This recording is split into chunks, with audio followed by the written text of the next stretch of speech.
Hello dear students. इस video में हम लोग बिहार बोर्ड वर्ग 8वीं का नई गणित प्रश्नावली 5.2 का प्रश्न संख्या 2 से देखेंगे। इनसे पिछले वीडियो में हमने प्रश्न संख्या 1 को देख लिया। अगर आप लोग उस वीडियो को नहीं देखें तो इस वीडियो के डिस्क्रिप्शन में उस वीडियो का लिंक मिल जाएगा, वहां से जाकर आप लोग देख सकते हैं। तो चलिए इन प्रश्न संख्या 2 को समझते हैं हम अपने कॉपी में। तो यहाँ पर देखिए प्रश्नावली 5.2 का प्रश्न संख्या 2 में कह रहा है पाइथागोरस त्रिक लिखिए जिसका एक सदस्य है 6, इसी तरह से 14, 16 और 18। प्रश्नों को समझिए। प्रश्न में कह क्या रहा है? प्रश्न कह रहा है पाइथागोरस त्रिक लिखना है। पाइथागोरस त्रिक लिखना है जिसका एक सदस्य दिया है 6, इसी तरह से दूसरा में देखे तो 14, तीसरा का 16 और चौथा में देखे तो 18। तो सबसे पहले हमें ये समझना होगा पाइथागोरस त्रिक क्या होता है। तो पाइथागोरस त्रिक क्या होता है तो आप लोगों को समझना है, दो संख्याओं के वर्गों का योग जो है तीसरी संख्या के वर्गों के योग के बराबर हो तो वो जो तीनों संख्याएं होंगे वो हमारा पाइथागोरस त्रिक होंगे। अगर ऐसे नहीं समझ आया तो इसको हम उदाहरण से समझाते हैं। उदाहरण से इसको समझिए। तो यहाँ पर देखिए हम समझते हैं पाइथागोरस त्रिक क्या होता है। हमने आपको क्या बताया? दो संख्याओं के वर्गों का योग। दो संख्या जैसे हमने ले लिया यहाँ पे 3, इसी तरह से यहाँ पे ले लिया 4 और इसी तरह से यहाँ पे तीसरा संख्या हमने ले लिया 5। यहाँ पर तो हमने आपको क्या बताया अभी? दो संख्याओं का योग, जैसे ये जो दोनों संख्या है इन संख्याओं का वर्गों का योग, 3 का वर्ग और इसी तरह से यहाँ पे 4 का वर्ग का योग जो है तीसरी संख्या, ये जो तीसरी संख्या 5 है इनके बराबर हो, तीसरी संख्या के वर्ग के बराबर हो। तो ये जो तीनों संख्याएं होंगे अगर ये जो आपस में बराबर हो जाए, ये दो संख्याओं ली हैं, दो संख्याओं का वर्गों का योग जो है ये जो तीसरी संख्या है इसके बराबर हो जाए तो ये जो तीनों संख्या बन जाएंगे ये हमारा पाइथागोरस त्रिक होंगे। अभी आप लोगों को नहीं समझ आ रहा होगा, इसको आगे जब समझाएंगे तो समझ आते जाएगा। तो यहाँ पर देखिए जैसे 3 का वर्ग करे तो 9, 4 का वर्ग करे तो 16, 5 का वर्ग करे तो 25। तो देखिए 16 में 9 को जोड़े तो 25, यहाँ पर 25 और बराबर में 25। तो ये हमारा पाइथागोरस त्रिक हो जाएंगे, ये जो तीनों संख्याएं होंगे। इसी तरह से यहाँ पर अगर नहीं समझ आया तो इस तरह से समझिए। जैसे हमने ले लिया 6, 8, इसी तरह से यहाँ पे ले लिया हम 10, हमने ले लिया 10। तो देखिए ये पाइथागोरस त्रिक है या नहीं इसको हम जांचने के लिए क्या करेंगे? दो संख्या, ये जो दोनों संख्या इनका वर्ग करेंगे, 6 का वर्ग इसी तरह से 8 का वर्ग, और ये जो है तीसरी संख्या 10 का वर्ग के बराबर हो जाए तो हम कहेंगे ये पाइथागोरस त्रिक होंगे, वरना नहीं होंगे। तो देखिए 6 का वर्ग करिएगा तो 6 छाक 36, प्लस में 8 का वर्ग करेंगे तो 8 8 के 64 और 10 का वर्ग 100। इनको जोड़िएगा तो 36 और 64 100 हो जाता बराबर में 100। यानी कि ये जो तीनों संख्याएं हो जाएंगे ये हमारा पाइथागोरस त्रिक होंगे जब दोनों आपस में बराबर है। दो संख्याओं का वर्ग जो है तीसरी संख्या के वर्ग के बराबर है तो यहाँ पे ये हमारा पाइथागोरस त्रिक है। ये संख्या ये नहीं लेंगे, यहाँ पे सिर्फ संख्या देखना है, 6, 8, 10 जो है पाइथागोरस त्रिक है। इसी तरह से हम कुछ भी संख्या नहीं ले सकते हैं। जैसे अगर मान लीजिए यहाँ पे ले लिए 1, 2 और 3, तो यहाँ पे देखिए ये दो संख्याओं का वर्ग करिए, 1 का वर्ग प्लस 2 का वर्ग बराबर 3 का वर्ग। तो देखिए 1 का वर्ग 1 प्लस में 2 का वर्ग 2 दूनी के 4 बराबर में 3 का वर्ग 3 तिया के 9। अब देखिए 1 में 4 को जोड़े तो 5 और यहाँ पे देखिए 9। तो देखिए दोनों आपस में बराबर नहीं आ रहा है, दो संख्याओं का वर्ग किए हैं तो तीसरी संख्या के वर्ग के बराबर आप नहीं है, तो ये पाइथागोरस त्रिक जो है कभी भी नहीं होगा, ये याद रखना है। इसके लिए दोनों संख्या आपस में बराबर होना चाहिए, दो संख्याओं का वर्ग जो है तीसरी संख्या के वर्ग के बराबर होना चाहिए। लेकिन प्रश्न 2 में देखिए क्या कह रहा था? प्रश्न 2 में कह रहा था पाइथागोरस त्रिक लिखना जिसका एक सदस्य 6 दिया है। अब इसको हम समझते हैं। इसमें देखिए यहाँ पे तीनों संख्याएं दिया हुआ था तो हमने इसको जांच करके देखा था, लेकिन इसमें सिर्फ एक ही संख्या दिया 6। तो यहाँ पे दो संख्या में क्या करना है? ज्ञात करना। पाइथागोरस त्रिक में 3 संख्याएं होती है, जैसे इसमें देखिए 1 2 3, इसी तरह से 1 2 3, तो 3 संख्याएं जिसमें एक ही संख्या दिया और दो संख्या में ज्ञात करना है। तो इसके लिए हमें याद रखना होगा, यहाँ पे देखिए यहाँ पे आप लोग को याद रखना है 2m coma M square minus का 1 कोमा एम स्क्वायर प्लस का 1। इसको आप लोगों को याद रखना। इस पे हम निकालेंगे, इस पे क्या करेंगे हम? पाइथागोरस त्रिक का यहाँ पे जैसे एक दिया है संख्या, दो संख्या और निकालेंगे। अब कैसे निकालेंगे? तो जैसे हम पहला का हल कर रहे हैं, तो पहला का हल कर रहे हैं तो हम क्या करेंगे? या तो 2m बराबर लिखेंगे 6, यहाँ पे 2m बराबर 6 कर देंगे, या एम स्क्वायर माइनस का 1 बराबर 6 कर देंगे, या एम स्क्वायर प्लस 1 बराबर यानी कि 1 बराबर कर देंगे 6। और इसके बाद हम m का उसका मान निकालेंगे। और याद रखना है m का मान जो है हमेशा एक प्राकृत संख्या होना चाहिए। प्राकृत संख्या यानी कि गिनती की संख्या, एक से हम गिनती शुरू करते हैं तो एक से लेकर के आगे के जितना भी संख्या है, जैसे 6 है, 14 है, 16 है, ये 18 है, सभी के सभी प्राकृत संख्या है। प्राकृत संख्याएं कभी भी बट्टे के रूप में नहीं होते और न ही दशमलव के रूप में होता है, यानी कि दशमलव के रूप में और बट्टे के रूप में कभी भी नहीं आना चाहिए एम का मान। जैसे हम देखिए एम का मान निकालेंगे तो हम देखिए ये जो 6 है इसको हम 2m बराबर इसमें हम ले लेते हैं। जब इसको हम देखिए 2m बराबर 6 लिखेंगे, यहाँ पर समझ आएगा आप लोगों को, अभी समझा दे रहे हैं। 2m ये जो लिए हैं 2m बराबर कर दे रहे हैं 6, जैसे जैसे हम लिखें वही आप लोगों को भी लिख देना है। यहाँ पर लिख दिए हैं 6, तो हमें m का मान निकालना है। तो m का मान निकालने के लिए हम क्या करेंगे, ये जो 2 है इसको हम बराबर के उन साइड लेके चले जाएंगे। तो बराबर के जब उन साइड जाएगा तो क्या होगा, ये भी m के गुना में है, ये m के गुना में है। जैसे यहाँ पे देखिए 2m है, यानी कि 2 गुने m हो गया। इसको जब गुणनखंड के रूप में लिखेंगे तो इस तरह से होगा, और यहाँ पे इसको जब गुना करके लिखेंगे ये इसका गुणनफल रूप हो गया 2m।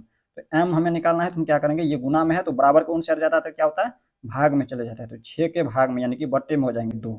अब इसको हम काटेंगे तो कितना हो जाएंगे, 2 एका 2 तो 3 के 6, यानी कि m का मान कितना निकला है, m बराबर निकला है 3। अब ये जो m का मान निकला है इसमें अब यही ध्यान रखना है आप लोगों को। देखिए पहला संख्या हमें पता था 6, और 2 संख्या और निकालना है। पाइथागोरस त्रिक में 3 संख्याएं होती है, 3 संख्या में हमें पहला संख्या 6 है, दूसरा संख्या निकालने के लिए हम क्या करेंगे, इसमें ये जो दिया है इसमें हम m का मान डाल देंगे, और तीसरा संख्या निकालने के लिए हम क्या करेंगे, इसमें जो है m का मान डाल देंगे, तो हमें तीसरा संख्या ज्ञात हो जाएगी। तो यहाँ पर हम देखिए सभी का मान निकालते हैं। जैसे हम m स्क्वायर माइनस 1 है, m स्क्वायर माइनस का 1 है, तो हम क्या करेंगे, m के स्थान पर रखना है, m का मान निकाले हैं 3, तो 3 रखना है m के स्थान पर, यहाँ पर रख दिए 3। और इनका स्क्वायर है, इनके ऊपर घात 2 है, तो यहाँ पर 3 के ऊपर घात दे देते हैं 2। अब माइनस का दिया है 1, तो माइनस का 1। अब इन्हीं को क्या लिख सकते हैं, 3 का स्क्वायर यानी कि 3 गुने 3, और 3 को 3 से गुना करते हैं स्वयं से तो कितना होता है, 3 3 9 होता है। तो यहाँ पर लिख सकते हैं 9, और इसमें से हम 1 को हटा देंगे, 1 को हटाएंगे तो हमें कितना प्राप्त होगा, 9 में से 1 को हटाएंगे तो 8 प्राप्त होगा। तो ये हो गया दूसरा संख्या निकल गया हमें। पाइथागोरस में 3 संख्याएं होती है, पता है आप लोगों को, बता चुके हैं हम। अब इसी तरह से यहाँ पे निकालना है तीसरी संख्या। तीसरी संख्या हम निकालने के लिए क्या करेंगे, m स्क्वायर प्लस का 1 बराबर में m का मान निकल चुका है, m का मान निकला है 3, तो m के स्थान पर ये जो m है इसके स्थान पर रख देना है 3, और इनके ऊपर घात 2 है तो इनके ऊपर घात लगा देंगे 2, और ये प्लस में 1 है तो प्लस में लिख देंगे 1 बराबर में 3 की घात 2 का मतलब हो गया 3 जो है स्वयं से 2 बार गुना हो रहा है, तो 3 को स्वयं से 2 बार गुना करेंगे, 3 तिहाई के 9 हो जाएंगे, 3 गुने 3, 3 का स्वयं से 2 बार गुना मतलब 3 गुने 3 हो गया, ये 2 बार गुना हो रहा है 3 स्वयं से, तो यहाँ पे 2 बार गुना 3 तिहाई के 9, तो 9 लिख दिया, और इसमें प्लस करेंगे 1, प्लस 1 बराबर में कितना हो जाता है, 9 1 10 हो जाता है। तो यही हो गया इसका आंसर। यहाँ पर देखिए क्या निकला है पाइथागोरस त्रिक में, यहाँ पे पहला निकला है 6, इसी तरह से दूसरा निकला है 8, और तीसरा निकला है 10। तो यहाँ पर हम क्या लिख देंगे इसमें, यहाँ पे इसको थोड़ा सा ऊपर कर लेते हैं, यहाँ पर हम लिख देंगे अतः। अतः क्या लिखेंगे, ये जो 6 है पहला संख्या दिया हुआ था हमारा पहले से 6, यहाँ पे ये जो m का मान निकाले हैं इसी पे इसका हल निकला है, तो यहाँ पे दूसरा निकला है 8, एवं तीसरी संख्या क्या निकला है 10। 10 जो है ये हमारा पाइथागोरस त्रिक है।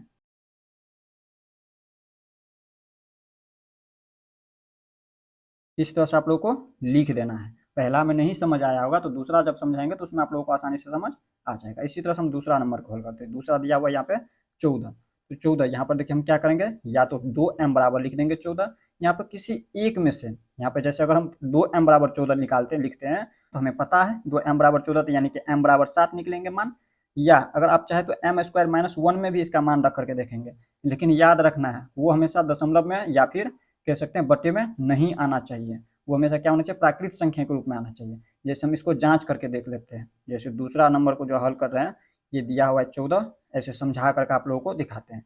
जैसे यहाँ पे देखिए m स्क्वायर माइनस का 1 के स्थान पर रख करके देख लेते हैं एक बार, m स्क्वायर माइनस का 1 बराबर में लिख देते हैं 14, तो यहाँ पे देखिए क्या आता है m स्क्वायर, और ये माइनस में 1 है बराबर कौन साइड जाएगा, तो ये प्लस में, हमें m का मान निकालना होता है, इस पर मान रख करके देखेंगे 14 में से हम 1 को, यहाँ पे ये माइनस में है तो ऊपर जाएगा तो चिन्ह क्या होता है, बदल जाता है, यानी कि माइनस वाले प्लस में हो जाता है, बराबर कौन साइड जाता है तो ये प्लस में हो गया। तो यहाँ पर m स्क्वायर बराबर क्या निकला है, 15, 14 प्लस 1 15, और हमें निकालना है m का मान, और m का मान निकालेंगे तो ये कभी भी यहाँ पे ये संख्याओं में नहीं निकलेगा। m का मान जो निकालेंगे ये हमारा कभी भी संख्या में नहीं होगा 15, ये हमारा दशमलव के रूप में आ जाता है, तो हम क्या करेंगे इसको हम नहीं रख सकते हैं, इसका मान नहीं रखेंगे। तो सभी में याद रखना है सम संख्या रहे तो हम क्या करेंगे 2m पर ही निकालेंगे, 2m पर निकालेंगे तो ये आसानी से सभी का सभी निकल जाएगा। इसे हम समझाने के लिए इस तरह से लिखा है। तो यहाँ पर क्या करना है, इसको नहीं करना है, ये इस तरह से नहीं करना है, क्योंकि यहाँ पे देखिए m का मान जो है प्राकृतिक संख्या के रूप में नहीं आता है। यहाँ पर इसका जब वर्ग करेंगे, ये देखिए वर्ग, जैसे यहाँ पे देखिए समझाते हैं, जैसे 16 है तो 16 4 का वर्ग दिया है, 16 जो है 4 का वर्ग है, 4 का वर्ग 16। ठीक इसी प्रकार ये जो 15 है ये किसका वर्ग है, ये किसी का वर्ग है ही। यहाँ पर देखिए अगर 4 का वर्ग किए तो 16, 3 का वर्ग करे तो 3 3 1 9, तो 9 और 16 के बीच में जो जितना भी संख्या है वो किसी भी संख्याओं का वर्ग नहीं होता है, इसलिए ये हमारा कभी भी किसी का वर्ग होगा नहीं, तो ये हमें कभी भी निकाल नहीं सकते इस पे मान। तो हम क्या करेंगे, 2m पे निकाल लेंगे। हम क्या करेंगे सभी में 2m पर, सभी के सभी देखें तो यहाँ पे प्राकृतिक संख्या और वो हमारा सम संख्या है, तो सम संख्या में रहे तो हम इसे क्या कर सकते हैं आसानी से।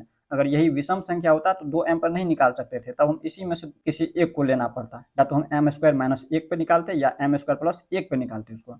लेकिन यहाँ पे सभी सम संख्या है, सम यानी कि जिसमें 2 से पूरा पूरा भाग लग जाए, तो हम क्या करेंगे सभी को 2m पर निकाल लेंगे। 2m पर निकालिए, यहाँ पे इनको काट दिए हैं, ये पूरा काट दीजिए।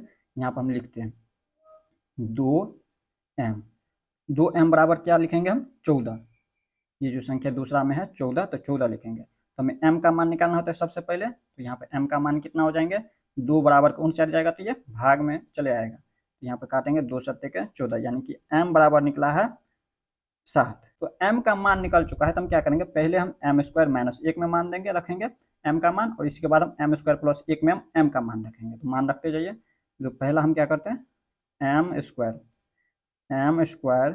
- का 1 बराबर क्या लिखेंगे, देखिए m का मान हमें पता है 7 है, तो m के स्थान पर रखना है 7, और 7 का वर्ग करना है, तो 7 का वर्ग डायरेक्ट लिख देते हैं। 7 का वर्ग हो गया यानी कि 7 × 7 7 सत्ते के 49, तो डायरेक्ट लिख देते हैं 49, और इसमें से घटा देते हैं हम 1 को। यहाँ पे कितना प्राप्त होता है, दूसरा संख्या में पता चल चुका है 48। पहला संख्या 14 दिया हुआ है, दूसरा यहाँ पे निकला है 48, और तीसरा संख्या हम निकालना है। तीसरा के लिए हम क्या करेंगे m² + 1 पे निकालेंगे, लिखेंगे m² + 1 बराबर में, देखिए m का मान हमें पता है, m का मान दिया हुआ है 7, तो यहाँ पे 7 का वर्ग होगा, 7 का वर्ग कितना होगा 7 सत्ते के 49, तो लिख देंगे 49, और यहाँ पे प्लस में 1 है, तो प्लस में 1 यानी कि 49 + 1 50 हो जाता है। यहाँ पर देखिए तीनों संख्या में पता चल चुका है, तो हम यहाँ पर क्या लिख देंगे अतः लिख देना है, ये जो दिया हुआ है 14, पहला 14, दूसरा निकाले हैं 48, एवं तीसरा संख्या क्या है 50। ये क्या है हमारा पाइथागोरस ट्रिक है, पाइथागोरस ट्रिक है। इस तरह से आप लोग को लिख देना है, हमने आपको बताया भी है। जैसे इन दोनों का वर्ग करिएगा, 6 का वर्ग करिएगा और यहाँ पे 8 का, और इन दोनों का योग करिएगा तो तीसरी संख्या का जो वर्ग है उसके बराबर हो जाए। यहाँ पर देखिए हमने आपको समझाया भी हुआ है, यहाँ पे देखिए हमने आपको समझाया भी हुआ है, जैसे 6 8 10 का 6 8 10 का वर्ग किए थे, तो यहाँ पे दोनों आपस में बराबर हो जाता है, दो संख्याओं का योग जो है तीसरी संख्या के वर्गों के योग के बराबर हो रहा है। यहाँ पर ये जो है पाइथागोरस ट्रिक है। इसी तरह से हम तीसरा चौथा, यहाँ पे देखिए ये तीसरा और ये चौथा, इनको भी हल करेंगे। यहाँ पर हम लिख लेते हैं तीसरा चौथा हल करते हैं। तीसरा नंबर में क्या दिया हुआ है 16, पहला दिया हुआ है 16, और दो संख्या और ज्ञात करना है, तो कैसे करेंगे, तो हमें पता है हम ज्ञात करने के लिए क्या करते हैं, लिखते हैं 2m m² - 1, और तीसरा में m² + 1, इतना ये जो दोनों है इसके बराबर होता है ये संख्या। यहाँ पे इस तरह से हम लिख देते हैं। तो यहाँ पे हमें क्या करना होता है, सबसे पहले 2m बराबर कर लेंगे 16, 2m के बराबर कर देंगे 16, तो हमें m का मान निकालना है, तो m का मान निकालेंगे तो क्या हो जाएंगे 16 है तो लिख देंगे 16, और ये जो 2 है ये अभी गुना में है, इसको बराबर के उन साइड लेके गए हैं 2 को, इसमें m बच जाता है, तो ये आप बराबर के उन साइड गया तो ये भाग में चला गया गुना वाला। इसके बाद काटेंगे इसको 8, तो m का मान कितना निकला है 8 निकला है। m का मान जब 8 निकल चुका है तो हम क्या करेंगे, इन दोनों में m का मान रखेंगे। जब इसमें m का मान रखेंगे तो दूसरा संख्या निकलेगी, और इसमें मान रखेंगे m का तो तीसरा संख्या निकल जाएगी। यहाँ पर लिखेंगे m² - का 1 बराबर में, देखिए m के स्थान पे क्या रखना है 8, तो 8 का यहाँ पे स्क्वायर हो जाएंगे, यहाँ पे m² है, m नहीं है, m का स्क्वायर है, यानी कि 8 का स्क्वायर हो जाएंगे, और 8 का स्क्वायर मतलब हो गया 8 × 8। ऐसे नहीं समझ आया तो एक बार लिख देते हैं। यहाँ पे जैसे देखिए m² है, तो m के स्थान पर रखना है 8, और यहाँ पे इसके स्क्वायर लगा है, यानी कि इनके ऊपर घात 2 है, यानी कि वर्ग है, और इसमें देखिए -1, तो -1। अब इसमें देखिए ये 8 का वर्ग मतलब क्या हो गया 8 × 8 हो गया, और 8 को 8 से गुना करते हैं तो 8 ठीक है 64 हो जाता है, और इसमें से 1 को घटाना है, तो यहाँ पे कितना होता है 63 होता है। दूसरा संख्या हमें पता चल चुका है 63, और तीसरी संख्या निकालने के लिए हम क्या करेंगे, फिर से m² + 1 लिखेंगे। ये दूसरा के लिए निकाले थे, और ये तीसरा संख्या m² + 1 लिखे, m² + 1 बराबर। यहाँ पे देखिए m का मान पता है 8 का वर्ग है, और 8 का वर्ग करते हैं तो 64, डायरेक्ट लिख देते हैं 64, और इसमें प्लस का 1 है, यहाँ पे प्लस में 1 है, प्लस में 1 लिख दिए, बराबर में यहाँ पे देखिए 64 में 1 जोड़ते हैं तो 65 प्राप्त होता है। तो इसमें देखिए तीनों संख्या प्राप्त हो चुका है। पहला था में दिया हुआ था यहाँ पे, पहला सदस्य में देखिए यहाँ पे 16 दिया था, तो दूसरा निकला है 63 और तीसरा निकला है 65। तो यहाँ पे हम लिख देंगे अतः अतः कौन कौन संख्या 16, 63 एवं ये जो 65 संख्या दिया है ये हमारा क्या है, पाइथागोरस त्रिक है।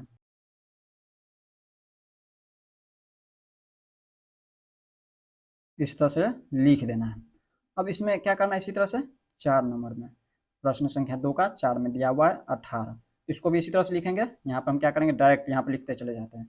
2m बराबर 18, तो m का मान कितना निकलेगा, तो m का मान निकल जाएंगे 9, 2 से भाग देंगे, यहाँ पे हो जाएंगे 9, m का मान निकला है। m का मान कितना निकल गया, 9। तो डायरेक्ट हम इसको हल करते हैं। अब यहाँ पे लिख देते हैं m स्क्वायर माइनस का 1, m स्क्वायर माइनस का 1, तो m स्क्वायर माइनस 1 बराबर क्या हो जाएंगे, m का मान हमें पता है 9 है, तो m के स्थान पर 9, और 9 का वर्ग करिएगा तो 9 9 के 81, डायरेक्ट लिख देते हैं हम 81। और इसमें से हमें 1 को घटाना है, तो 1 को घटाइए, तो यहाँ पर कितना प्राप्त होता है, 81 में से 1 को घटाए तो 80 प्राप्त हुआ। अब इसी तरह से m square plus 1, m square plus 1 पे रखेंगे, m स्क्वायर प्लस का 1, तो हम यहाँ पर क्या करेंगे, m का मान हमें पता चल चुका है 9 है, तो m का स्थान पर रखना है 9, और 9 का वर्ग करिएगा तो 9 9 के 81 होता है, m का स्क्वायर है यहाँ पे, और ये प्लस में 1 है तो प्लस में 1, तो यहाँ पे देखिए 81 में 1 को जोड़ते हैं तो यहाँ पर होता है 82। यहाँ पर क्या निकला है, पहला संख्या 18 दिया हुआ पहले से, दूसरा निकला 80 और तीसरा निकला है 82। तो यहाँ पर हम लिख देंगे अतः अतः कितना कितना दिया हुआ है, पहला 18, दूसरा 80 एवं तीसरा जो संख्या दिया है 82, ये हमारा पाइथागोरस त्रिक है, पाइथागोरस त्रिक है। इस तरह से आप लोगों को लिख देना है। इस तरह से आप लोग प्रश्न संख्या 2 को समझ गए होंगे। नेक्स्ट वीडियो में हम लोग इनसे आगे देखेंगे, तो मिलते हैं नेक्स्ट वीडियो में। जय हिंद।